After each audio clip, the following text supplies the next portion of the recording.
It's given us a lot more visibility. It's a lot more dynamic for us.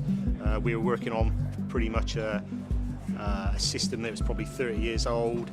It didn't give us a great deal of flexibility in how we wanted to plan our factory, but I think Orchestrate has just given us that flexibility now, and it's just provided a great reporting tool and a great way of planning our factory a lot more efficiently.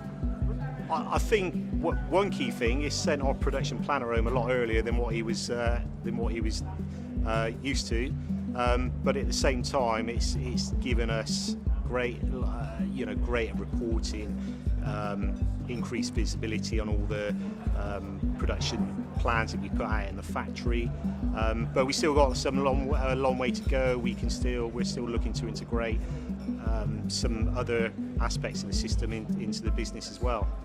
It would integrate lots of other parts of our business, from purchase orders, stock management, so it talks to the actual production planning system that we're currently running. The best thing about working with Access is probably its ease of use. It's really easy to use, simple to navigate around the system, easy to set up reports, easy to set up information.